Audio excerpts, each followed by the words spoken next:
অনেক মারছে, ওনাদের মারার কারণে রক্ত গণনা সেই স্টপ করছে। আমি এর বিচার চাই। আমরা কারো উপরে কোনো ধরনের ফিজিক্যালি যেটাকে বলা হয় সেগুলো আমরা করা হয় না।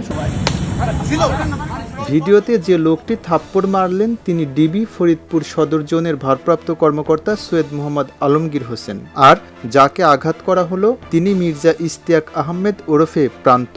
ফরিদপুর মধুখালী উপজেলার পৌর সদরের গোন্দারদিয়া এলাকায় নিজ বাড়ির সামনে দাঁড়িয়েছিলেন প্রান্ত। তখন তার পরনে ছিল লুঙ্গি, কাঁধে ছিল একটি ল্যাপটপের ব্যাগ। পরে এভাবেই মারতে মারতে প্রান্তকে নিয়ে যাওয়া হয় তার বাড়িতে, সেখানেও মারধর করা হয় তাকে, এমনটি জানিয়েছেন প্রান্তর মা। অনেক মারছে, তারপর আমি যাই তুমি জামাই বসে যাবে ছেলেরা মারেন ওই যে যার ঘর কোনটা আমার ঘরে তালা দেওয়া ছিল। পরবর্তীতে টাকার ঘরে প্রথমে উঠে ওই ঘরে যাওয়ার সাথে সাথে কি হয়েছে না হয়েছে জানি সেই জায়গায় মারছে। ওনাদের মারার কারণে রক্ত গণনা সেই স্টপ করছে। তবে মায়ের সামনে ছেলেকে মারধরের ঘটনাটি মিথ্যা বলছেন ফরিদপুরের পুলিশ সুপার মোহাম্মদ নজরুল ইসলাম। আমরা কারো উপরে কোনো ধরনের টর্চার ফিজিক্যালি যেটাকে বলা হয় সেগুলো আমরা করা হয় না। সুতরাং এই ক্ষেত্রেও আমরা এতটুকু ইস্যু করতে হবে, এরকম কোনো ঘটনা হয়নি। প্রান্তর মা এবং পরিবারের অভিযোগ, সাদা পোশাকে ডিবি পরিচয়ে প্রান্তকে মারতে মারতে থানায় নিয়ে যাওয়া হয়। পরবর্তীতে ছেলেকে পুলিশের কাছ থেকে ছাড়ানোর জন্য চেষ্টা করেন স্বামীহারা খাদিজা আক্তার। পুলিশকে ৮০,০০০ টাকা ঘুষও দেন। পরে ডিবি জানায় এ ছেলে ছাত্রলীগ করে, আজ তাকে ছাড়া হবে না। পরদিন সকালে ১ লাখ টাকা নিয়ে ফরিদপুরে যেতে বলা হয়।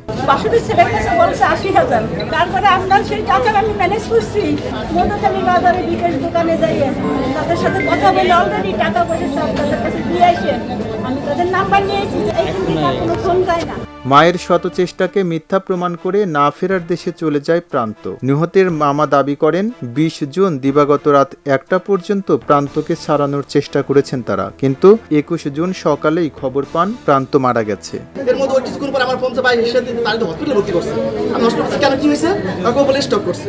পরে আমি ওখান থেকে রওনা দিয়েছি, রওনা দিয়ে আসতে আসতে আমি ভাঙ্গার মতো পৌঁছেছি। তখন আমার কাছে ওই সোহেল যে আমার চালক ও এসে বলতেছে ভাই ও তো মারা গেছে।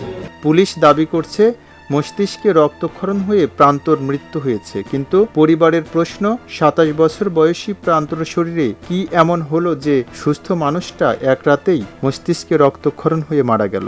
এটা মৃত্যু নাকি হত্যা সে প্রশ্ন থেকেই যাচ্ছে পরিবারের সদস্যদের মনে। তারা এর সঠিক তদন্ত দাবি করেছেন। শেখ আহাদ নামে এসআই ওনার নেতৃত্বে ১৫-১৬ সদস্যের ইয়া গেছে ওইখানে ইয়ে করছে, অভিযান করছে। ভালো কথা, তাদের সাথে আমরা একটা কথা বলার চেষ্টা করছি।